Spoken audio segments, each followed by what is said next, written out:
بسم الله الرحمن الرحيم.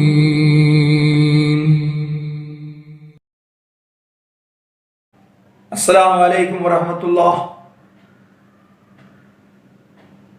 الحمد لله رب العالمين، والصلاة والسلام على أشرف الأنبياء والمرسلين محمد وعلى آله وأصحابه وأزواجه الطاهرات أمهات المؤمنين، وبعد.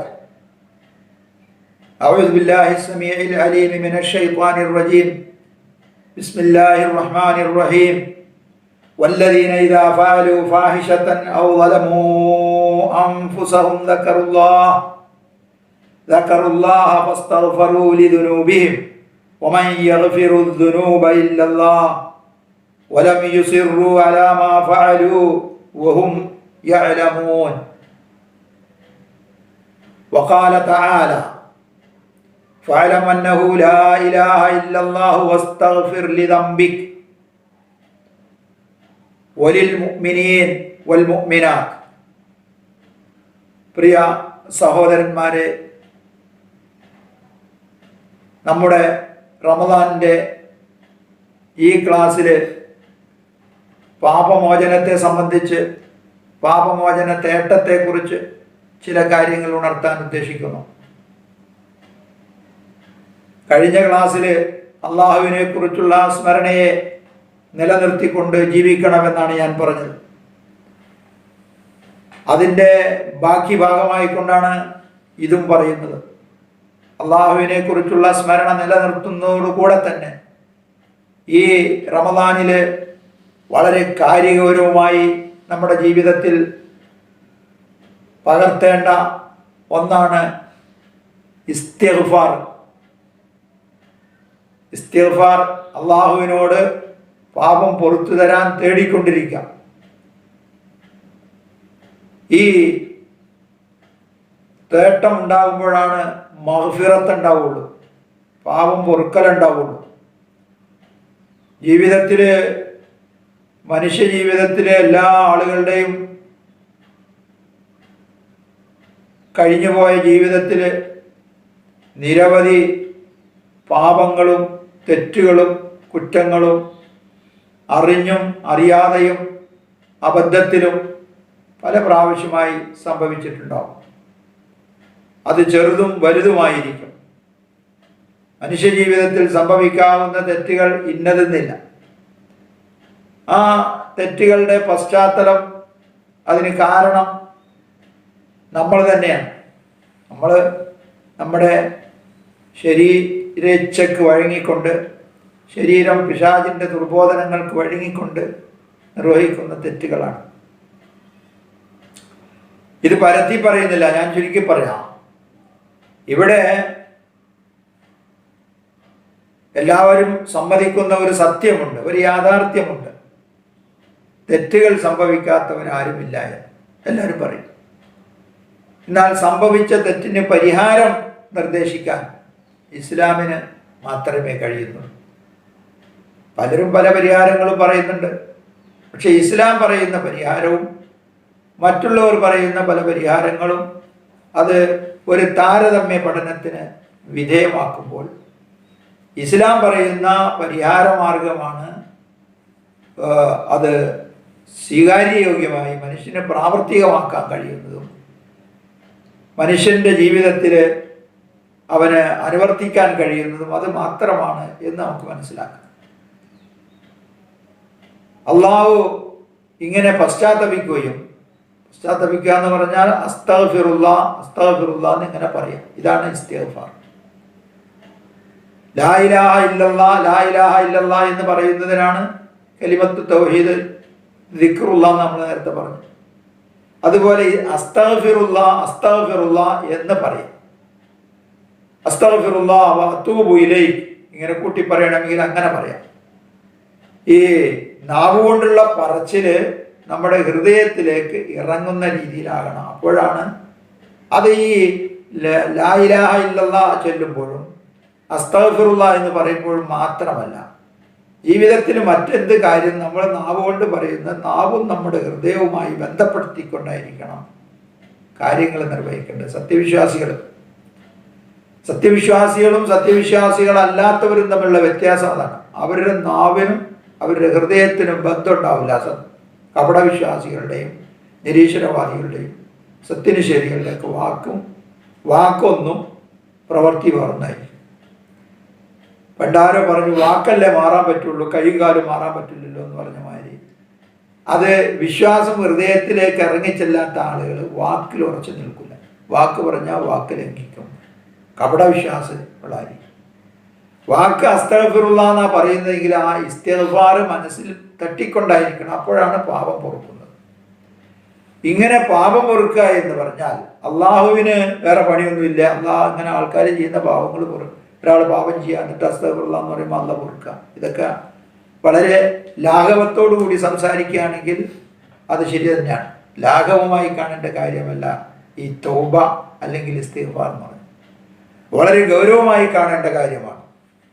നമ്മൾ ഒരു ജീവിതത്തിൽ അറിഞ്ഞുകൊണ്ടോ അറിയാതെയോ തെറ്റുകൾ സംഭവിച്ചു കഴിഞ്ഞാൽ അതിന് പരിഹാരമില്ല എന്ന് കണ്ടാൽ മനുഷ്യൻ നിരാശനാകും. അപ്പോഴാണ് മനുഷ്യൻ ജീവിതം അവസാനിപ്പിക്കാൻ തീരുമാനിക്കുന്നത്.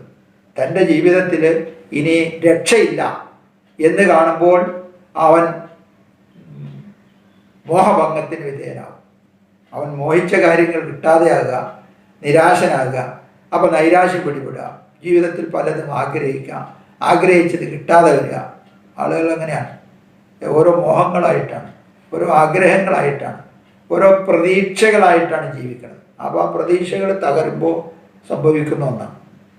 ഈ പ്രതീക്ഷ തകരുന്ന ഒന്നിൽപ്പെട്ടാണ് തൻ്റെ ജീവിതത്തിൽ വന്ന ഒരു തെറ്റിൻ്റെ കാര്യത്തിൽ അവൻ്റെ മനസ്സെപ്പോഴും മനക്കുത്ത് അനുഭവപ്പെട്ടുകൊണ്ടിരിക്കുക. അതിനൊരു പരിഹാരമില്ല എന്ന് പറഞ്ഞാൽ പിന്നെ അവൻ ജീവിച്ചിരുന്നിട്ട് കാര്യമില്ല. പരിഹാരം ഉണ്ട് എന്ന് കണ്ടാലാണ് തുടർന്നുള്ള ജീവിതത്തിൽ തുടർന്ന് ജീവിക്കാൻ അവനൊരു പ്രേരണയാകും. പരിഹാരമുണ്ടല്ലോ, ഞാൻ ചെയ്ത തെറ്റിന് പരിഹാരമുണ്ടല്ലോ എന്ന് വരുമ്പോഴാണ് തുടർന്ന് ജീവിതത്തിൻ്റെ ചങ്ങലയിൽ മുറുകെ പിടിക്കാൻ അവന് ധൈര്യം വരുന്നത്. അതുകൊണ്ടാണ് 99 ആളുകളെ കൊന്ന ആളുകളും നബി തിരുമേനി സല്ലല്ലാഹു അലൈഹി വസല്ലമയിൽ നിന്ന് ഉദ്ധരിക്കപ്പെടുന്ന ഹദീസിൽ നമ്മൾ കേട്ട ചരിത്ര കഥ പ്രവാചകൻ വഹിയിലൂടെ പറഞ്ഞതാണ്. ആ മനുഷ്യൻ ഒരാളോട് ഫത്വ ചോദിച്ചു, എനിക്ക് വല്ല പരിഹാരമുണ്ടോ ജീവിതത്തിൽ? അപ്പോൾ നിനക്കിനി പരിഹാരമില്ല, എത്ര വലിയ ക്രൂരനാണ് നീ എന്ന് പറഞ്ഞപ്പോൾ അയാൾ ആ പറഞ്ഞ ആളോട് പ്രതിഷേധിച്ചുകൊണ്ട് അയാളെയും കൊന്നുകളഞ്ഞു എന്ന് പറയുകയും അങ്ങനെ 100 പൂർത്തിയാക്കുകയും ചെയ്തതിന് ശേഷം മറ്റൊരു വ്യക്തിയുടെ അടുക്കൽ, ഒരു സാത്വികനായ മനുഷ്യൻ്റെ അടുക്കൽ ചെന്ന് ഇതിനെപ്പറ്റി സങ്കടം പറഞ്ഞപ്പോൾ അവൻ പറഞ്ഞു, നീ ജീവിക്കുന്ന ചുറ്റുപാടിൽ നിന്ന് മാറി നിൽക്കുക, എന്നിട്ട് പശ്ചാത്തപിക്കുക. പശ്ചാത്താപം പൂർണ്ണമാകണമെങ്കിൽ സാഹചര്യങ്ങൾ മനുഷ്യനെ ചീത്തയാകാൻ പ്രേരിപ്പിക്കും. അതുകൊണ്ട് നീ ജീവിക്കുന്ന അന്തരീക്ഷത്തിൽ നിന്ന്, സാഹചര്യത്തിൽ നിന്ന്, ചുറ്റുപാടിൽ നിന്ന് മാറി താമസിച്ചുകൊണ്ട് പശ്ചാത്തപിക്കൂ, അള്ളാഹു പുറത്തു തരുമെന്ന് പറഞ്ഞപ്പോൾ അവന് സമാധാനമായി. അങ്ങനെ അവൻ ജീവിക്കുന്ന ആ കൊട്ടേഷൻ സംഘത്തിൻ്റെ കൂടെ, അവൻ്റെ കൂട്ടുകാരൊക്കെ കൂടിയാണ് അവനെ അതിൽ പെടുത്തിയത്. അങ്ങനെ വളർത്തിക്കൊണ്ടുവന്നാണ്. നമ്മുടെ സമൂഹത്തിലുണ്ട്, നമ്മുടെ ചുറ്റുപാടിലുണ്ട്, നമ്മുടെ യുവാക്കളിൽപ്പെട്ട പലരും അങ്ങനെ കൂട്ടുകാർ ദുർമാർഗികളും കള്ളുകുടിയന്മാരും തോന്നിവാസികളൊക്കെ കഴിഞ്ഞു കൂടുമ്പോൾ ആ കൂട്ടത്തിൽ പെടുമ്പോൾ നമ്മുടെ മക്കളും ചീത്തയാകുന്നുണ്ട്. ആ മക്കളെ രക്ഷിക്കണമെങ്കിൽ അത്തരത്തിലുള്ള കൂട്ടുകെട്ടിൽ നിന്ന് രക്ഷിക്കണം. ഞാനിത് സംസാരിക്കുമ്പോൾ എൻ്റെ മനോമുഖരത്തിലൂടെ ഈ കൂട്ടുകെട്ടിലൂടെ ചീത്തയായിപ്പോയ ഒരുപാട് യുവാക്കളുടെ ചിത്രങ്ങൾ എൻ്റെ മനോമുഖരത്തിലൂടെ ഇങ്ങനെ മിന്നി മറയുന്നുണ്ട്. എന്നിട്ട് പിന്നെ ആ യുവാക്കളെ നേരെയാക്കാൻ വേണ്ടിയിട്ട് രക്ഷിതാക്കൾ പല ചികിത്സാ കേന്ദ്രങ്ങളിലേക്ക് അവരെ പേറി നടക്കുന്ന അവസ്ഥ. അങ്ങനെ ഞാൻ പറയുമ്പോൾ നിങ്ങൾക്ക് എൻ്റെ സംസാരം കേൾക്കുമ്പോൾ നിങ്ങളുടെയൊക്കെ മനസ്സിലും വരുന്നുണ്ടാവും അങ്ങനെയുള്ള ഒരുപാട്. സംസാരം കേട്ടുകൊണ്ടിരിക്കുന്ന ആരെങ്കിലും ഉണ്ട്, അവർ സ്വയം അനുഭവസ്ഥരും ഉണ്ടാവും. സാഹചര്യമാണ് ചീത്തയാക്കിയത്. അപ്പോൾ ആ സാഹചര്യത്തിൽ നിന്ന് വിട്ടുനിൽക്കാനാണ് ആ സാത്വികനായ പണ്ഡിതൻ ഈ കൊലയാളിയോട് ഉപദേശിച്ചത്. അപ്പോൾ കൊലയാളി അങ്ങനെ ചെയ്തു. അങ്ങനെ ചെയ്യാൻ വേണ്ടി ജീവിതത്തിൽ ഒരു തീരുമാനമെടുത്തിട്ട് അദ്ദേഹം നല്ലവരായ ആളുകൾ താമസിക്കുന്ന ചുറ്റുപാടിലേക്ക് പുറപ്പെട്ടപ്പോൾ വഴിയിൽ വെച്ച് മരിക്കുകയും മരിച്ചപ്പോൾ അള്ളാഹുവിൻ്റെ മലക്കുകൾ ഇറങ്ങി നരകത്തിലേക്ക് പോകണമോ അയാളെ സ്വർഗത്തിലാക്കണമോ എന്ന് തർക്കമായി. അങ്ങനെ ആ ഒരു മധ്യസ്ഥന്റെ രൂപത്തിൽ മലക്ക് വന്ന് നിർദ്ദേശം പറഞ്ഞു, ഇവൻ പുറപ്പെട്ട നാട്ടിലേക്കാണോ കൂടുതൽ അടുത്തത്, അതല്ല ഇവൻ ഉദ്ദേശിച്ച നാട്ടിലേക്കാണോ കൂടുതൽ അടുത്തത് എന്ന് തീരുമാനിക്കുക. ഉദ്ദേശിച്ച നാട്ടിലേക്കാണെങ്കിൽ അവൻ സ്വർഗത്തിലാണ്, അവൻ പുറപ്പെട്ട നാട്ടിലേക്കാണ് അടുത്തതെങ്കിൽ അവൻ നരകത്തിലാണ് എന്ന് വിധി. അങ്ങനെ അളന്നു നോക്കിയപ്പോൾ അവൻ സ്വർഗത്തിലേക്ക് എത്തി എന്നാണ്. അതായത് അവൻ ആത്മാർത്ഥമായിട്ടായിരുന്നു അവൻ്റെ നാട്ടിൽ നിന്ന് പുറപ്പെട്ടത്. ഏതൊക്കെയോ കാരണങ്ങളാൽ ഏതൊക്കെയോ ചുറ്റുപാടുകളിൽ പെട്ട് അബദ്ധത്തിൽ കുടുങ്ങി അവൻ അങ്ങനെ ജീവിച്ചു. അവൻ പിന്നീടൊരു കാലം വന്നു, അവൻ്റെ ജീവിതത്തിൽ കാര്യബോധം വന്നു. പിന്നീട് അവന് ജീവിതത്തെക്കുറിച്ച്, ലക്ഷ്യത്തെക്കുറിച്ച് ചിന്തയുണ്ടായി. അങ്ങനെ ചിന്തിക്കുന്ന ഒരുപാട് ആളുകളുണ്ട്. നിരീശ്വരവാദികൾ, യുക്തിവാദികൾ, മദ്യപാനികൾ, അങ്ങനെ തോന്നിയവാസികളായി ജീവിക്കുന്ന പല മനുഷ്യന്മാരുമാണ് നന്നായത്. ഇസ്ലാമിലേക്ക് കടന്നു വന്ന സഹാബികളൊക്കെ ഭൂരിഭാഗം അങ്ങനെയായിരുന്നു. മനുഷ്യന് ജീവിതത്തെക്കുറിച്ച്, ലക്ഷ്യത്തെക്കുറിച്ച് ചിന്തയുണ്ടായി. അങ്ങനെ ചിന്തിക്കുന്ന ഒരുപാട് ആളുകളുണ്ട്. നിരീശ്വരവാദികൾ, യുക്തിവാദികൾ, മദ്യപാനികൾ, അങ്ങനെ തോന്നിയവാസികളായി ജീവിക്കുന്ന പല മനുഷ്യന്മാരുമാണ് നന്നായത്. ഇസ്ലാമിലേക്ക് കടന്നു വന്ന സഹാബികളൊക്കെ ഭൂരിഭാഗം അങ്ങനെയായിരുന്നു. മനുഷ്യർ നന്നായതാണ്. ഇസ്ലാം മനുഷ്യനെ നന്നാക്കാൻ വേണ്ടി അയച്ചതാണ്. അപ്പം മനുഷ്യനെ നന്നാക്കാനുള്ള പല സംവിധാനങ്ങളിൽ, പല പരിഹാര മാർഗങ്ങളിൽ ഒരു പരിഹാര മാർഗമാണ് നന്നായി ജീവിച്ച് മരിക്കണമെന്ന് ആഗ്രഹിക്കുന്ന മനുഷ്യനാണെങ്കിൽ, അവൻ്റെ ജീവിതത്തിൽ എപ്പോഴെങ്കിലും റൂട്ട് തെറ്റിപ്പോയിട്ടുണ്ടെങ്കിൽ, അവൻ സന്മാർഗത്തിൽ നിന്ന് വ്യതിചലിച്ചു പോയിട്ടുണ്ടെങ്കിൽ അവൻ പശ്ചാത്തപിക്കാം. അപ്പോൾ പശ്ചാത്താപത്തിന് ഒരുങ്ങി വരുമ്പോൾ അള്ളാഹു കൈ നീട്ടി അവനെ സ്വീകരിക്കുന്നവനല്ല. അള്ളാഹു ഏത് പശ്ചാത്താപിയെയും പുറങ്കാലുകൊണ്ട് തട്ടി അകറ്റുന്നവനാണ് എന്ന് വന്നു കഴിഞ്ഞാൽ അള്ളാഹുവിൻ്റെ കാരുണ്യത്തിനെതിരാണ്, റഹ്മാനും റഹീം എന്ന വിശേഷണത്തിനെതിരാണ്. അതുകൊണ്ടാണ് അള്ളാഹു താല പശ്ചാത്താപത്തിൻ്റെ കവാടം തുറന്നു വച്ചിരിക്കുന്നത് ഏത് മഹാപാപിക്കും. ഇപ്പൊ നമ്മൾ 100 പേരെ കൊന്നവന്റെ കഥയല്ലേ. 100 പേരല്ല, ലക്ഷക്കണക്കിന് മനുഷ്യന്മാരെ കൊല്ലുന്ന ആളുകൾ ഇന്ന് സമൂഹത്തിൽ ജീവിച്ചിരിപ്പുണ്ട്. ഒരു ലോകത്തിന്റെ ഗതിവിഗതികളെ നിയന്ത്രിക്കുന്ന ഒരു ലോക രാഷ്ട്രീയ നേതാവ്, ഒരു ലോക മഹായുദ്ധത്തിന് കാരണക്കാരൻ അവനാവുകയാണെങ്കിൽ അവനാണ് ലക്ഷക്കണക്കിന് ആളുകളെ കൊല്ലുന്നത്. 1-ാം ലോക മഹായുദ്ധത്തിൽ കൊന്ന രാഷ്ട്രീയ നേതാക്കന്മാരായ ആളുകൾ എത്ര ആളെ കൊന്നു? 100 ആളെയൊന്നുമല്ല കൊന്നത്. 2-ാം ലോക മഹായുദ്ധത്തിൽ എല്ലാവരും ശപിക്കുന്ന ഹിറ്റ്ലറില്ലേ, ഹിറ്റ്ലർ ആ 2-ാം ലോക മഹായുദ്ധത്തിന്റെ കാരണക്കാരിൽ മുഖ്യനാണ് ഹിറ്റ്ലർ എങ്കിൽ അതുപോലെ പങ്കുവഹിച്ച വേറെ ആളുകളുണ്ട്. പക്ഷേ അയാളാണ് എല്ലാവരും പറയണത്. എന്താകട്ടെ, ഹിറ്റ്ലർ ആകട്ടെ, ചെങ്കീസ് ഖാൻ ആകട്ടെ, തൗബ ചെയ്തിട്ട് എൻ്റെ ജീവിതത്തിൽ വന്നുപോയവര് അബദ്ധമായി പോയെന്ന് പശ്ചാത്തപിച്ചു കഴിഞ്ഞാൽ അവർക്കും തൗബയുണ്ട്. തൗബ ഇല്ലാത്ത ഒരവസ്ഥയാണ് എങ്കിൽ പിന്നെ മനുഷ്യ ജീവിതത്തിന് നിരാശയാണ്. അത് വിശ്വാസികൾ എന്ന് പറയുന്നവർക്ക് നിരാശയാണ്, വിശ്വാസികളല്ലാത്തവർക്ക് നിരാശയാണ്. അതുകൊണ്ടാണ് മനുഷ്യന്റെ ജീവിതത്തിൽ അബദ്ധങ്ങൾ സംഭവിച്ചാൽ, അത് രാഷ്ട്രീയ രംഗത്തായാലും ശരി, സാഹിത്യകാരന്മാരുടെ രംഗത്തായാലും ശരി, ഏത് രംഗത്താണെങ്കിലും അബദ്ധങ്ങൾ സംഭവിക്കുന്നവരുണ്ട്. അവർക്ക് പിന്നെ തിരുത്താനൊരു അവസരം ഇല്ല എന്ന് വന്നാൽ പിന്നെ ജീവിതത്തിന് നിരാശയാണ്. ആ തിരുത്താനുള്ള അവസരമാണ് ഇസ്തിഗ്ഫാർ. ആ ഇസ്തിഗ്ഫാറിന് ഇസ്ലാം നിശ്ചയിച്ച പദപ്രയോഗമാണ് അസ്തഗ്ഫിറുല്ലാഹ്. അസ്തഗ്ഫിറുല്ലാഹ് അസ്തഗ്ഫിറുല്ലാഹ് എന്ന് നിരന്തരം പറഞ്ഞുകൊണ്ടിരിക്കുമ്പോൾ അവൻ്റെ നാവിൽ പറയുന്നത് കൽബ് അറിഞ്ഞുകൊണ്ടായിരിക്കും, കൽബിലേക്ക് ഇറങ്ങിക്കൊണ്ടായിരിക്കണം പറയുന്നത്. അപ്പോൾ അത് സ്വീകരിക്കപ്പെടും. അപ്പോൾ ആ ഖേദത്തോടു കൂടിയാണ് പറയുന്നതെങ്കിൽ അത് സൃഷ്ടാവിനറിയാം. ഞാൻ നേരത്തെ പറഞ്ഞല്ലോ, അവൻ്റെ നാവും കൽബും തമ്മിൽ ബന്ധമുണ്ടോ? ഒരു കൊലയാളി ജഡ്ജിയുടെ മുമ്പിൽ പ്രതിക്കൂട്ടിൽ കയറി നിന്നിട്ട് ഞാനല്ല കൊന്നത് എന്ന് അവൻ്റെ നാവ് കൊണ്ട് പറയുമ്പോൾ അവൻ്റെ മനസ്സ് അവനോട് മന്ത്രിക്കുന്നുണ്ട് കളവാണ്. അപ്പോൾ അവൻ്റെ നാവിനെ മനസ്സിലുള്ളതിന് വിരുദ്ധമായി പറയാൻ പറ്റാത്ത രീതിയിലാണ് അള്ളാഹു ബന്ധിപ്പിച്ചിരിക്കുന്നതെങ്കിൽ അങ്ങനെ പറയാൻ കഴിയില്ല. അപ്പൊ സൃഷ്ടിപ്പിൽ അള്ളാഹു മനസ്സിലുള്ളതിന് എതിരിൽ പറയാൻ പറ്റുന്ന രീതിയിലാണ് നാവിനെ അള്ളാഹു താല സൃഷ്ടിച്ചിരിക്കുന്നത്.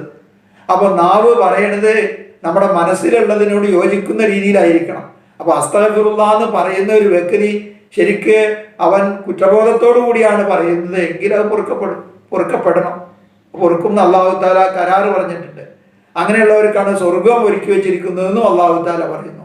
ഞാൻ എൻ്റെ ക്ലാസിൻ്റെ തുടക്കത്തിൽ, സംസാരത്തിൻ്റെ തുടക്കത്തിൽ ഓതി കേൾപ്പിച്ച സൂക്തം അതാണ് നമ്മളോട് പറഞ്ഞു തരുന്നത്. സൂറത്ത് ആലു ഇമ്രാനിലെ 135 വചനമാണ്. വിശുദ്ധ ഖുർആനിലെ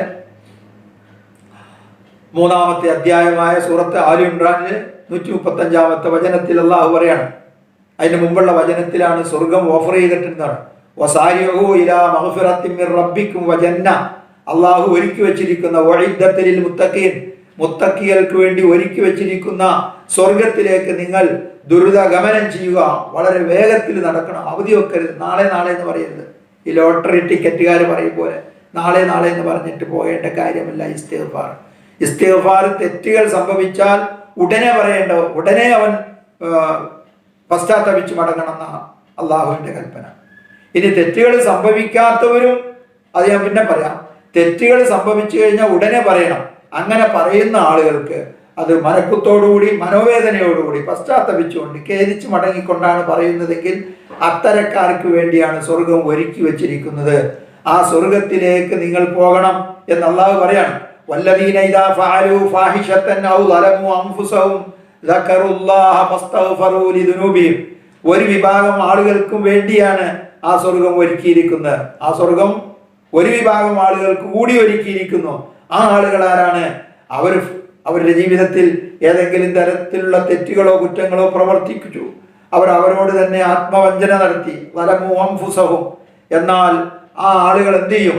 ഉടനെ അവർ അള്ളാഹുവിനെ കുറിച്ച് ഓർക്കുകയും അള്ളാഹുവിനെ കുറിച്ച് സ്മരിക്കുകയും ഉടനെ അവർ പറയുകയും